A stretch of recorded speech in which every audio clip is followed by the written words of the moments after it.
The man, the myth, the legend. There you go. Say it again. Just keep on saying it. Until you believe it. Where were you rolling yesterday? That is Someone's backyard. Is that your backyard or where What do was you that? mean rolling? Rolling what? Oh, you don't know he likes rolling with sweaty men? What do you mean rolling? Like jujitsu type stuff? I don't Yeah. know your lingo. Okay, there's only got it. two rollings. There's either rolling joints or rolling jujitsu. I prefer the latter. I prefer the latter. For Shlomo only does one of the two, right? You only do one of the two. Only one of the two. Thank God. Where were Uh, you? that is so. I have a house upstate in the Catskills, and that is my happy place. That exact little section. Wait, is that the house or is that the compound? No, that's the backyard. That's the backyard. What's the Because no, because you have that Yeah, that's compound the. vent You know, place. a crazy stat is that I have never slept in the compound. I've never actually stayed there.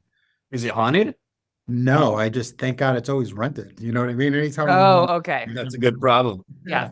yeah. Yes. That's Okay. like when I started in the shared works, like when I started in the beginning, like in Bond, like we first, well, then coworkers, like I had one office, and then what always ends up happening, somebody wants your office, and then you move to another one, then you Yeah. move to another one. So I was like, And then it's you're in really the storage closet and things are really happening. good when that Yeah. happens. And then you're in like the crappiest office.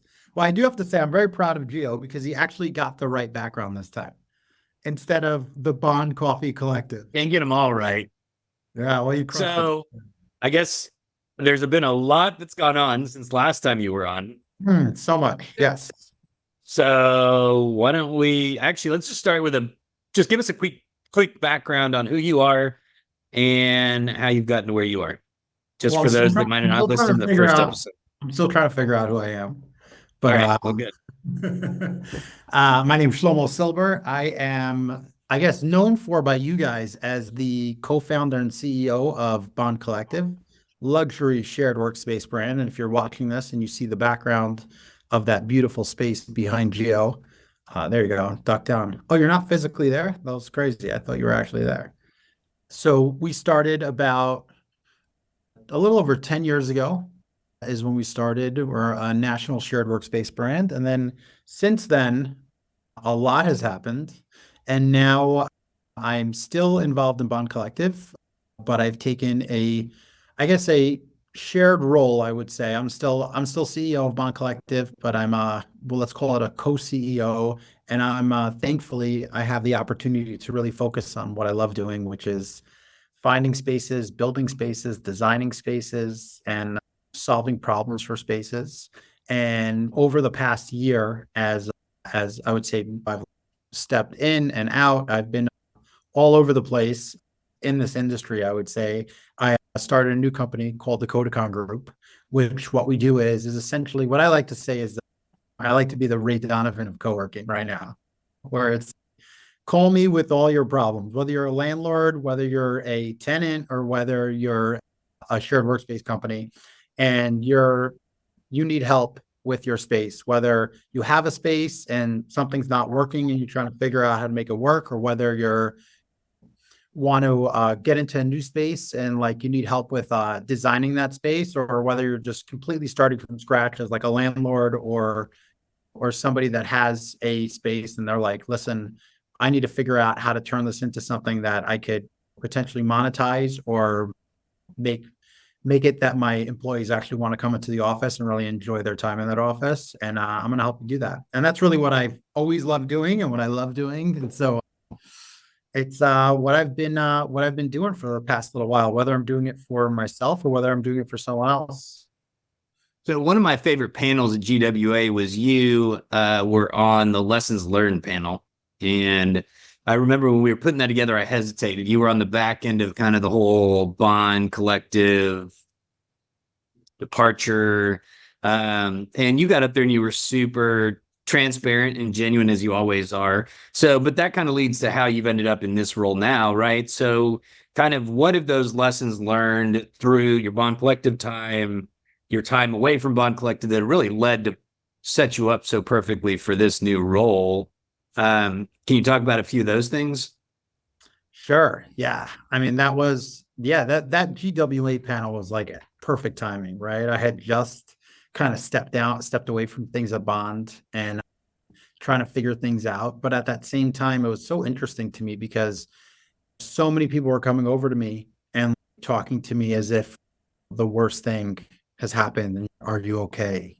And what's funny is, and I shared at that panel, is that like the more vulnerable I got, and the more people I've reached out to, and the more I, let's say, surrendered to kind of like the moment of where I was at with Bond, like the better everything got. Right. And it was so interesting because like fast forward and they kind of brought me back in a couple months later. So I got on this GWA panel and talking about how I stepped down and all these lessons learned and everything that happened. And then I think I even said on that panel, like when one door closes, like 100 other open. And that's really what happened. Really, it's like I got the opportunity to, at that point, to start doing what I love doing for somebody else.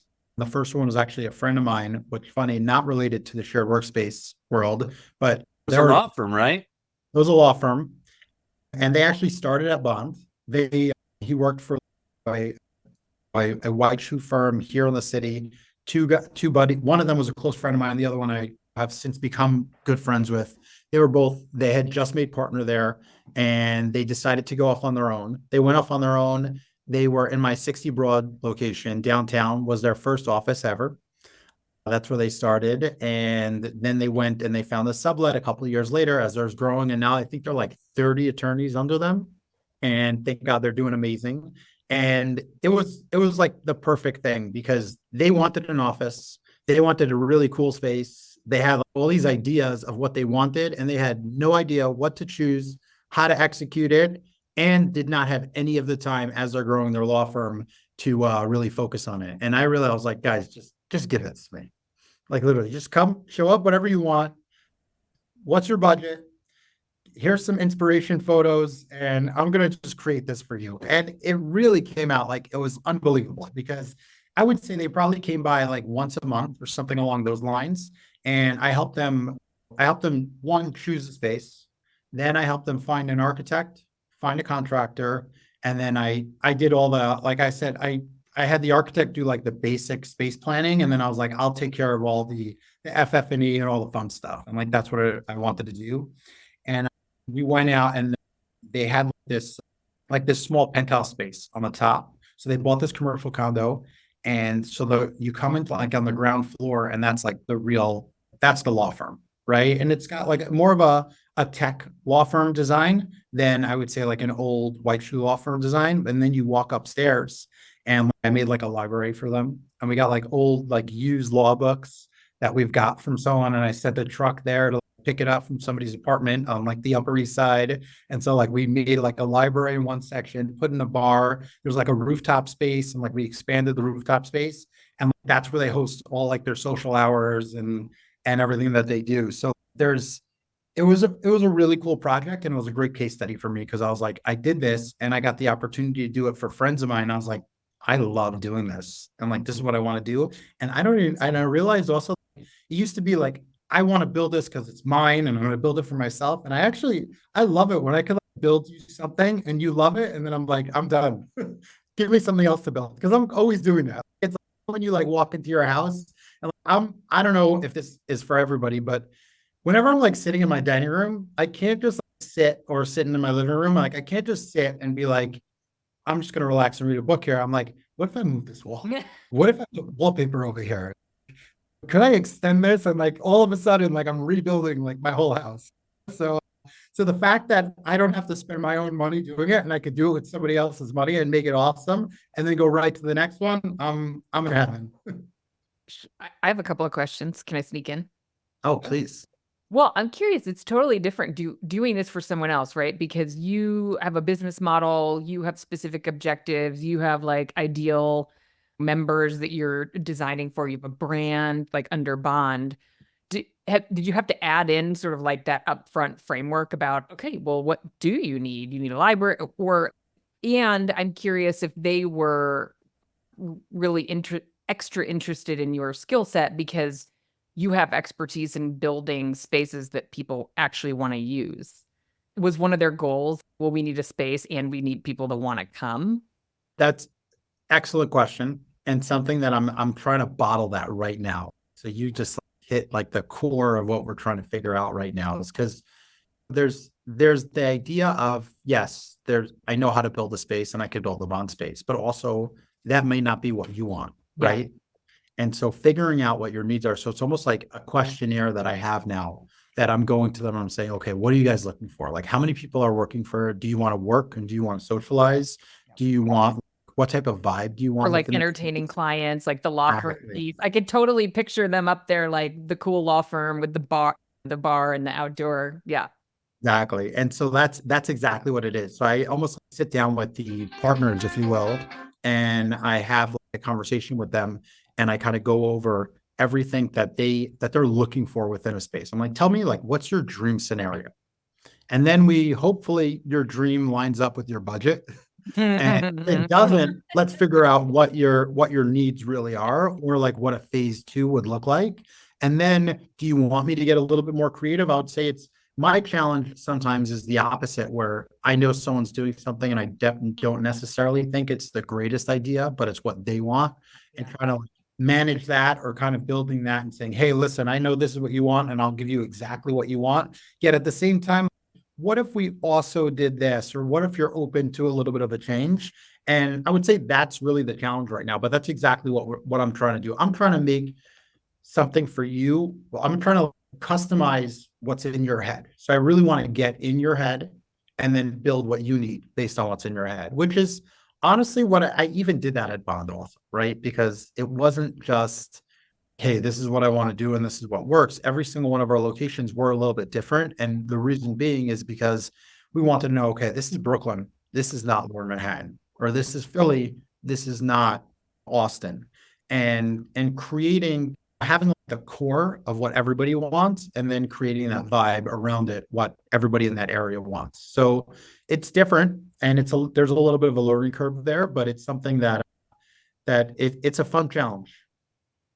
Wait, one more question before Gio dives in again. You have an internal design team at Bond. So are they working on this project too? Or are you like, are you doing all of it for now? What does that look like?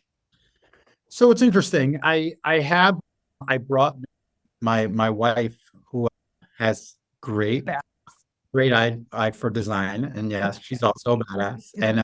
And so she's been helping me a lot. I brought on somebody else from that actually was a member of Bond that now works for me.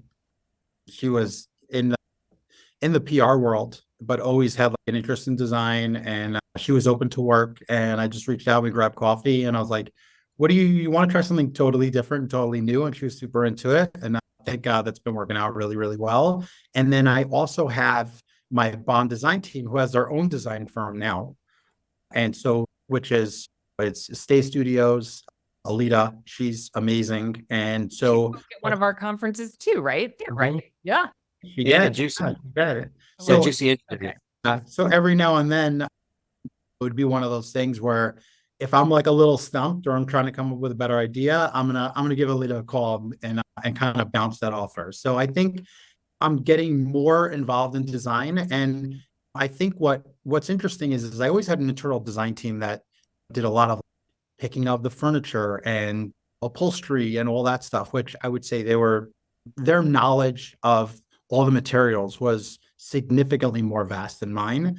But at the same time, what I've always had and I've always done for Bond is I've always been able to kind of like problem solve and come up with the original sort of like design for the space, like the idea, right? And so I've always chosen all the buildings on my own. And the reason why I've chosen those buildings is because always like I wanted the building to tell a story of what the space should look like. And then from there, it was always like, hey, this is what I have in mind. And then they would kind of get into my head and then help pick a lot of those pieces. So that's really like the core of what I've always loved doing. So it's it's a work in progress.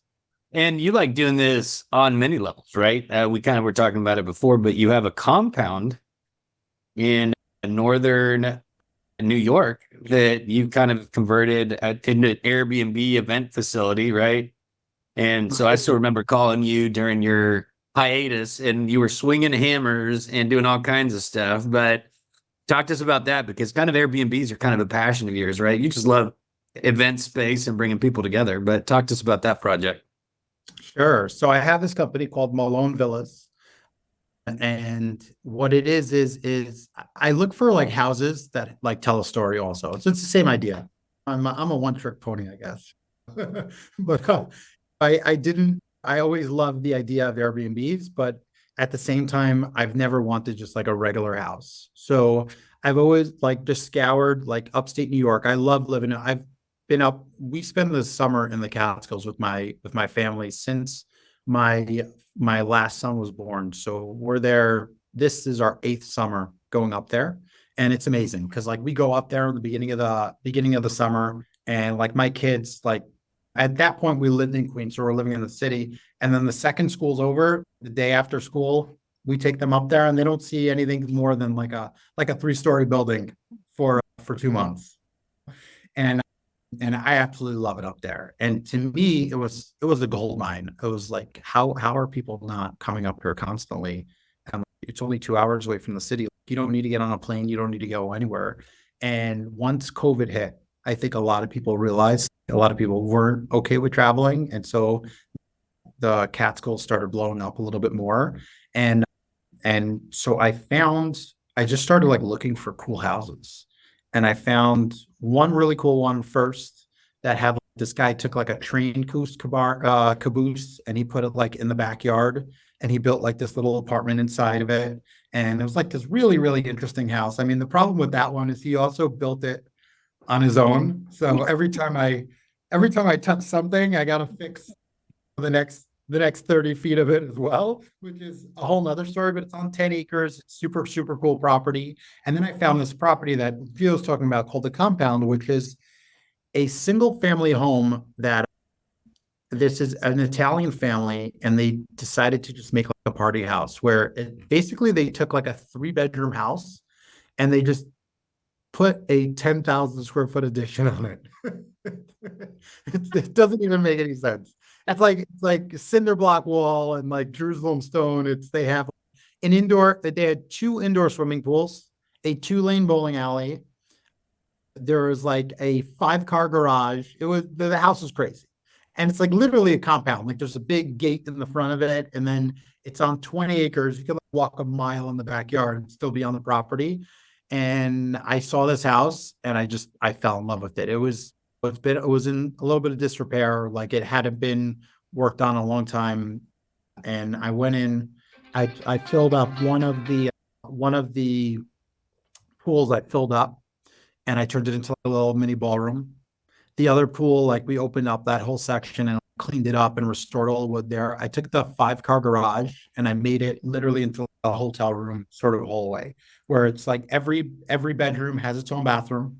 The house now sleeps 50, and I rent it out for 50. It's an 18,000 square foot house. It's a small building basically. It's like renting a hotel.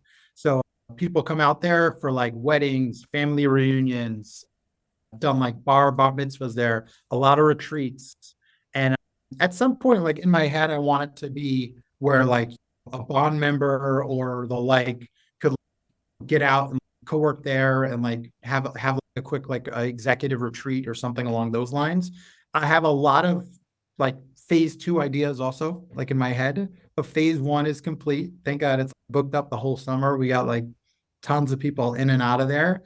And it's unbelievable. I'll send you a link after. And Perfect. we're launching our website now. A lot planned ahead for that. You're doing a project for a big Yeah. a big landlord that's taking a space and they're basically branding it for a co-working space. So let's just talk about what that looks like, right? The landlord's getting back a WeWork or an Industrious or a Serendipity Labs, and they want to do something different. What does that process look like for you from the time you get the call that says, "Hey, we want to engage you"? So let's start with your elevator pitch, and then once you're able to get in the boardroom, what does that look like? What's the process? Sure. I'm sure Gio promised no hard questions and he wants your elevator pitch. Oh no, I love the question. Okay, so basically I'm actually sitting in a space right now. I mean, you probably can't figure out what type of location it is based on that. I think that's all you need, right? If anybody could, Geo could. Gio knows what that He is. does the black framing with the felt gray walls. Yep. Yeah. Let's So ask ChatGPT. yeah. No. Anyway, So basically, I'm actually working on a project right now. It's a fairly large, let's call it. Yeah, I think this much I could say. It's a WeWork graveyard. It's part of the WeWork graveyard portfolio. I love it. You like go to every city, and like you see, it's like how many million square feet of WeWork do you have here that's let go of? And another firm took it over, and they're not based out of the city. So I would say we're looking for someone to help them out. I will say that like I was not super aggressive about it, but I was like, you guys want me, you guys need me. So let me just take care of this for you. That's essentially what happened. But I went in there and I'm helping them out with a little bit of everything. It's FF&E. It's just like practical placement of where we're putting things. It's also like, how do we figure out like what the space needs? So we're walking through and we saw one really small conference room. We're like, oh, what would you put there? And I was like, that's a podcast room. So we're adding a podcast room. We're adding an upgraded mother's room. We're fixing up like the copier areas. We're, focusing on what the smartest layout is this one had one section only for shared work for co-working and then like another section for like couches. And I was like, why don't we mix it up a little bit where we have a library section on this floor where it's like a quieter co-working section, and then we have a more open shared co-working in like this area, less bistro tables here, more couches over there. So there's a lot of just like design, practical FF&E, and then placement of the space. And then I think as we're like launching it, there's like all these like little things that come up, and it's like problem solving. And especially what I think is really helpful is a lot of these big companies, for them to make moves, it's like a big process for them. And whereas I could just go ahead and be like, hey, I'm gonna do this for you, and you'll sort of like reimburse me or whatever it is, right? And so just as an example, if they need to go ahead and approve a certain, let's say like type of like millworker or furniture maker, it has to go through like this whole process. I'm like, I got it.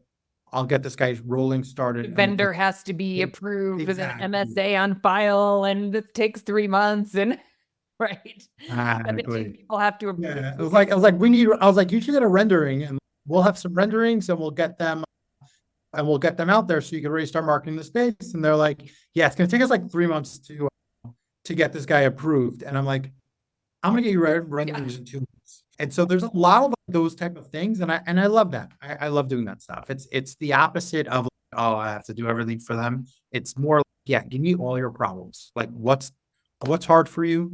What do you need to solve? And like, how can I come ahead and solve for that? And we'll come in there, whether like I'll come in with a team over the weekend or on nights and weekends, and go ahead and take something out that needs to be quick and easy, so it's not like a whole process. And it's been a lot of fun. It's been really, really awesome working on this. And this would, I would say, be my first like big shared workspace case study. Are you doing construction on the space? What happens to all the 200-person team suites in the corners of the floor? So in the actual suites themselves, there's like very minor changes happening right now. A lot of it is happening in the common areas. So it's, the kitchens are being kind of, let's call it lipstick, right? It's like a lipstick renovation, right? There's nothing major happening, but like very small things here and there that are making a big difference within the space. And then, so we're going to call light renovation. And then I think for phase 2, there's going to be a lot of things that could happen later on. But first, we're going to see like how everybody's interacting with the space. Okay. So no real because that's one of the challenges, right, with asset owners is, I mean, I'm guessing it's in the graveyard because it just isn't the right configuration, but they're not, so no changes to that at this point. Yeah, at this point, but there are a lot of changes that you could do to like bigger suites that like this is something that we're even doing at Bond, whereas like you're taking a bigger suite and instead of it being a 15 or 20 person office, put some AV in there, put a couch or two in there, put some classroom style tables, and now you have like a daily rental room, right? Where like a team can come in and rent it for 1 to 3 days. So there are problems that you could solve for. They're not always Been without that penny. but Yeah. they're way better than coming in and saying, hey, you have this new location and you need to spend $1 million in renovations to turn it into the right size offices that you need for today's worker. Shlomo is an avid and it's crazy some of the stuff he gets to do. All right. And this last, where were we? What's this last crazy thing that you did? Spending the night up at elevation in the snow, Salt Well, Lake City. well, let's talk about my first mistake in life. My first mistake in life is hanging out with Peter Chi, right? Wait, 'Cause okay. I have a Peter Chi thing. I was on a call, so I did the Grand Canyon rim to rim hike in Awesome. May. Yeah, so I get on a call, Kane's on the call, and Kane's like, "Oh, Jamie, how was your hike?" Peter did that hike, and Peter's like, "Well, I mean, I did the rim to rim to rim. He did double what I did." I'm like, of course. And he also ran it straight.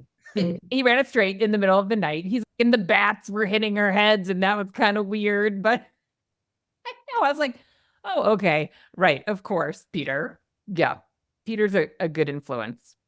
Yeah, Yeah. Peter, he always asks me, the problem is I don't know how to answer properly this question, but he always asks me, okay, what level of difficulty do you want on this? And I know the right answer is probably 4, right? But I can never respond not 10, right? And he's like, yeah, you can handle it. You're in good shape. Like you're not gonna die, right? And I'm like, and it keeps on going to that level of I measure like the things that I do with Peter by how much am I regretting it 1 hour in. And so the first hike I did with him, like an hour in, I was like, what am I doing here? Right. This What one, was that? Which one was that one? that was that was in That Seattle. was in Seattle? Not all I did this mailbox, but it was at like 4:30 in the morning. We left to go onto mailbox. That's And what then Nick Clark accidentally didn't show up for. accidentally. Yeah. Very intelligent. Right. It's And brilliant. that one was like, it was like a straight up, like you look at it. I remember like looking at my thing. It just goes like that when you see like the elevation up and down, and you're just going like straight up where you're like literally like your hands are like in the mud. You're like crawling up this mountain, and it was pouring rain. And And Javier so, did like in shorts, like little bitty jogging shorts, didn't he? yeah, it was, he doesn't care. He just like bounces. He's like the Energizer Bunny. He's just like going like right up.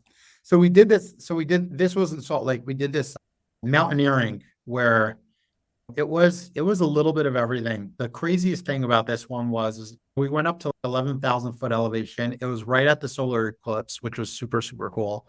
Cause like we got there as we summited as the eclipse was happening, but we spent one night on the mountain. Now, what I didn't realize is that I knew it would be cold, but I didn't realize how cold it could possibly be. And we got up on that mountain and we set up camp. And after going, I think 6 hours, and I was just so absolutely frozen. And Peter's just like walking around, just like walking around, and I'm sitting there and I'm like, you think there's any possible way I can call a helicopter to get the hell out of here? And we slept inside the tent. It was 17 degrees inside the tent at night while we were sleeping in there. You have to take like your water bottles, and you can't keep them on your pack because then they'll freeze the next day. So I had to like sleep with my water bottles in my sleeping bag with me. And when you're there, like you just make food at 7 p.m., like right before it gets cold, and then you hold your food to keep warm for a little bit. There's no such thing as like making a fire in the snow. Of 18 inches of snow up there, and you're just like holding it for a little bit. You're slowly eating it, and I'm just like, why would anybody do this? And Peter does it like once a month, I think. It was it was crazy, but they always say those type of things is while you're doing it, like you're regretting even being there. Then right after you do it, you're like, I'm never going to do it again. And then like 6 months later, now you're like, hey, we can talk about it. Everything's so cool. I'm like, maybe I'll do it again. Well, I will tell you, I saw Peter at the conference. And I was asking him about it. He's like, man, I was so impressed. Shlomo didn't complain. He didn't whine. He just up here, bro. I was complaining head the whole time. No, there were certain points where I was terrified, like legitimately terrified. First thing, I'm not like, it's funny, like my heights, like I'm very afraid of jumping off of things. So I can be up at a high elevation, but I don't love like walking across. Like one time we were walking on, what's it called, where it comes out? Oh man, I can't believe where. Plateau, ledge, No, it's overhang, there's a word for it. death. Whatever it is like the snow builds up on the side of the ridge. Oh. So like, once it builds up on the ridge, it comes out a little bit. So sometimes you could be walking, you're not really walking on the mountain, you're walking on the snow of the ridge. So he tells me he's like, just make sure, he's like, just be careful when you step. If you feel loose, just like move in a little bit. I'm like, what? And then you like look down and it's literally like 200 feet down. And so we had this one part where we're on like the spine of the mountain and there's like a rock in the center. So you need to walk along the rock. And they're just like cruising along this thing. And I'm like, I can't do this. Keep in mind, Peter, she is half your size, right? Let's be honest with that too, right? Everybody there was like an experienced climber. And this was like I rented boots at REI. I rented boots at REI that morning. Like Peter sent me like a list of things to buy. Everything I had was either brand new or rented. This is my first time ever doing something like this. And these guys obviously do this on the reg. So finally we went around that part and I got around it. And the craziest part that gets in your head is you're like, okay, I just did that, but I have to do it again on the way back. Right. And you're just like, God damn it, I have to do that. Then you get up to one point where we had to start to use snowshoes and to climb up towards the summit. And there's also the same thing. There's like a tree like in the middle. And I'll say to one of these guys that he's like a mountaineering guide. That's what he does in the summer. He works on like Mount Rainier. And so I said to him, I was like, oh, cool. Like, we'll do this. He's like, can you like, you'll tie a rope and I'll pull up. He's like, I guess if you really want me to, but it's going to be like, it's going to take me a lot of time. I don't think you really need it. And I was like, dude, of course, now I can't tell you to tie this rope. Right. So I can do that. And I was getting up there. But, you know, as a metaphor for life, I would say is the scarier part is the whole time I was getting up there and I'm like, I'm never going to be able to get down. And I got up, I climbed up over this thing, like about to pee in my pants, but I made it up and then I summited. And then on the way down, it really wasn't that bad. And so you realize once you like push past things, like you'll do it and then it's going to be okay. So I had that feeling a lot on this trip where I was like, I can't go anymore. I can't walk anymore. I can't go up this thing. I can't go around this thing. And then every single one of those things I was able to actually do because I was with guys that were just like doing it with, I would say almost with ease. And then I was like, I was still really cold and I was still, why am I here? But I was like, oh, I can't just do that. But the craziest part about that is that about a month later is 4 people. One of the routes we went, we didn't go because of like an avalanche warning, and 2 people died there like a month later. There was like 4 people or 3 people that went up there, and I think they tried like skiing down and they caused an avalanche and they died like on that exact trail, which is crazy. Yeah. Okay, so when Peter calls again and he's gonna do it. You're on a 10. Are you still saying 10? Yeah, here's the deal. It's like I just have to block the guy's number because once I get Peter's on do not disturb. once I take the call, I'm screwed. Yeah. You know what I mean? Like I have to like block myself from Peter that I don't even get to that level. Peter, if you're listening, never call me again. That's hilarious. Yeah, but it's awesome. I think that's what's really cool about, I would say, just even being in this industry. You meet so much. I don't know how it is in other industries because I'm not necessarily in them, but we have a lot of like real animals. There's Peter. You got to be pretty crazy to be in this industry. Oh, I guess so. Maybe like Kane also, like Kane just runs like these. That guy just qualified for he did an Ironman and 500 people didn't finish the swim. And I think he was like 3rd. I mean, I was like, hey, did you finish? That's something terrible. And he's like, yeah, I finished 3rd and I qualified for the championship in New Zealand, which he's doing. Yeah. Awesome. And well, the crazier thing is I think his first Ironman that he ever did was like 3 years ago. Yeah. It's not like he's been doing Ironman for the No. past 30 years. Yep. So I think he just started. I think like 2020 or 2021 was like his first one. Yeah, And he then got bored during COVID, so he's just started doing Ironmans and triathlons. Why not? As one does. crazy. And then Javier Sounds also, normal. yeah, and Javier also does like a whole bunch of Ironmans. He's like Yeah. tons of like mountain biking also. So yeah, just Javier's surrounded. got a torn ACL and he's mountain biking. So Yep. That's crazy. Okay. you're hanging out with the wrong people. I know. But Yeah. what am I talking about? So do I. Look at Jamie, just did rim to rim, and she's Mrs. CrossFit. Yeah. Rim to rim. Are you still doing CrossFit? Yeah. Nice. Totally. Awesome. I was just working on my calluses. And that's the hardest thing for me because like I got into jiu-jitsu now, but like I still really, really love CrossFit and I'm trying to do both. Both. Yeah. And it's so freaking hard on my body. It's crazy. Well, know? I know, not getting any younger. You know who does both? Do you follow Jason Khalipa at all? He's the NorCal Jason. guy. Yeah, he does both. Yeah, I'm always impressed. He seems like such a balanced guy. He's got his own business. He's working out with his kids. He's doing, yeah. Anyway, I mean, he's one of the OG, like he's super OG. Yeah. Yeah, OG CrossFit. I think his biceps, like his arms are just like, they're like the size of my hand. Yeah. Jason Kluba. He's awesome. Really, really good dude. He hangs out with all those guys also in like Austin, that like all that whole crew. He's right. Listen, I do it, but I'll tell you what's hard is if you're competitive, you can't do You can't just sort of half-ass the workout. Yeah.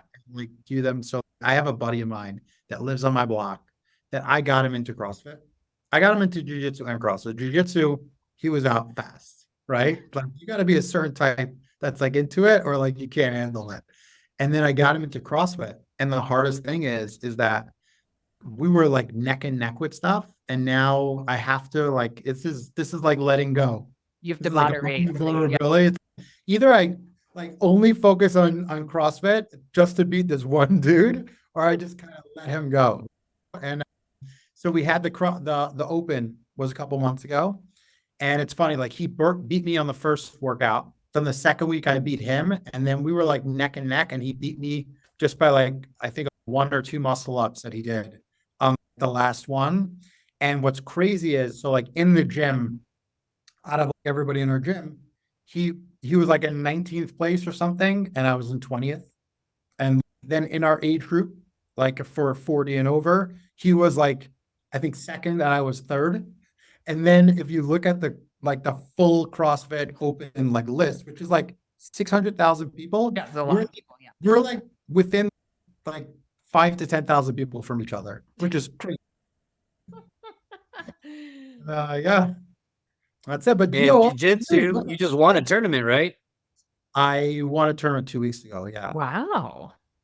Yeah, the New Jersey Open I won, which was really, really cool. And I'm going to be competing again in the New York Open in the beginning of August. So I have a month. And I think what I love about it's a whole family ordeal, right? I still remember you posted something with your doing the Murph and your wife was doing, I was like, is that your wife? You're like, yeah, she's a badass just like me. And my son. And last year I had 2 of my sons do Murph, but this year my younger one hurt his back. So just my wife and my older son did Murph together with me. And I know your kids are both jiu-jitsu, right? Yeah. It's like what's awesome is that I'm lucky enough, I feel that I found like a hobby that I could also do with my kids. So this way my wife can't complain about me doing it too much. Not like golf or whatever where you're So and I got my kids doing like the ice bath now also. It's awesome. My 7-year-old goes in the ice bath with me every Friday. Like he's in there. He's in and out. He's in the sauna, he's in the ice bath. He's like a little monster, you know? Nice. Wait, is that all at the box or do you have that at home? I have that at home. Gold. Yeah. Total gold. Yeah. But Gio, I see you like let's talk about like, the evolution of Gio. I like you're out there sheepdog response. I saw you in an ice bath not too long ago. You know, you've been doing some runs. Oh yeah, it's been a crazy couple of years of diving into stuff that I never thought I'd be diving into, not at the level I have. So, yeah, it's been fun, right? And you hang out around enough crazy people like you, and like Jamie. And before you know it, you're like, I might as well jump in, right? And so I think we're made different than a lot of people. I think that's a big part of it. Zach, who y'all know, Jamie, well, that Shlomo, you've seen him run around, but he he's the one that does the video at GWA and Juicy, who I brought in, went through one of the men's retreats I'd done. But the other day he posted an ice bath from Maui that I did, and there was a trainee that was a pain. And so I basically made him sit in a 13-minute ice bath. And I still remember sitting there like, this is horrible. Why would I ever do this? But I'm doing it to prove a point. But yeah, I'm sitting there. The picture looks like same as you, right? It looks like I'm totally fine. But in my head, I'm like, I can't feel anything right now. And I am absolutely miserable. What they don't know is literally it was at one of my buddy's hangars who owns a limo company there in Maui. And they have a shower upstairs. I ran upstairs after and took a hot shower, and I still couldn't feel my toes. I was just like, this is absolutely horrible. This is horrible. But that's what we do, right? We do stupid stuff and we love it, right? Same as you, right? I'll do it. I'll do a triathlon and halfway through it, I'm like, this is stupid. Why would I ever do this? This is no fun. And then you finish, you're like, when's the next one? So it's Yeah, but there's a lot of happiness on the other side of that pain. You know? yeah, without a doubt. Well, switching gears back, so we got official approval to talk about one of your clients and partners that you're getting to work with. Cool. Yeah. I mean, I'm super excited about this one. I really love working with them. They're awesome. So there's a couple of companies that I've been pitching and trying to work with, and one of them that I'm really grateful for them kind of opening up is Heinz. I started working on some projects with them, trying to help them out with different things, and it's been really really amazing. It's been an awesome experience, and I think there's a lot. What's interesting, there's a lot that I could learn from them, and then they can learn from me as well, because it's two different types of companies, right? Like I'm way more like nimble and running around and kind of hustling, and then they're coming from a background where this huge like conglomerate of spaces, and being able to kind of find that perfect medium balance has been really really cool. And like I love working with them and the team, and like I've known them for a couple of years now also, so like we've become friends. So it's been a really really cool experience. So there's I'm working with them. There's a couple other guys that I'm talking to out there right now that we're sort of flirting with a couple other projects and ideas. And yeah, we'll see what happens. I'm excited to work. I really want to work with everybody. And I think I've always said this, even like way back when, is like, we're in the shared workspace industry, and like, if we can't like share with one another, then we're not really speaking so well for our brand in general, right? So I think I think it's going to be really cool out there to see the evolution of co-working, the evolution of what really happens with it, right? Because it started off as this cool sort of like fringe idea of people just getting together in like a warehouse and like working together. And then there's like the WeWork effect, and like making these big spaces and calling it this, elevating the world's consciousness, right? We all kind of lost our minds over that. Then COVID happened and kind of reset everything. And now bigger regular companies don't have people coming back to office, and they're trying to figure out where people can work from home and still be in a collaborative space. So like we know the future of work is having some form of a shared space. And now that's really growing, and being a part of that right now, I think is like the coolest opportunity for everybody, whether you're in the business already for years and you're kind of pivoting, whether you're a company that just started out of the pandemic, or whether you're a landlord and now getting into this because you have tons of vacant space in a bunch of your buildings and you need to kind of figure something out. I think it's going to be really interesting what happens over the next couple of years to see like the evolution of shared workspace. I have a question. Look at that spiel. Wow, that was pretty incredible. All right. Okay, what's your hot take on what will happen to WeWork? WeWork in 3 years.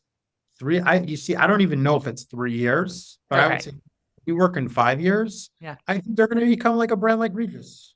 right? Is there's there's a there's this a lot of work to be done to just clean it up. Like I know, like even just like dealing with bonds and dealing with 5 or 6 problematic spaces, how much work that is. I can't imagine what that's like to do in many countries over millions and millions of square feet. But I do think there's a real opportunity there. I do think that, for the right team, right, which is I guess Yardi, to come in there, put up some money, get a good deal, get an opportunity, and then we're really willing to roll up their sleeves and do some good work. It's going to take them years, but they'll have a rent. And I think that's what it is, right? It's going to be like the mom and pop brands. There's going to be like the Starbucks of the world, and then there's going to be like those mom and pop like coffee shops that are super cool, right? I've always loved like the little ones, right? Like the one, like these like smaller sort of brands that are popping up and they have like a cool vibe. They got something going on rather than like these conglomerates that are just like printing spaces. But it's going to be interesting to see. But there's there's there's really room for everybody because right now, I mean, I just look at New York, for instance. There's millions and millions of square feet that are not being used right now, and they can't all just become residential. It doesn't work. Yeah. Right? Because like just the floor plates don't work. It's just not possible. So some will become residential, some will be HQ space for a larger company. And then there's probably like a solid like 20, 30 million square feet of space that has to convert into something that works for the future of office. And yeah, I just want to be part of that.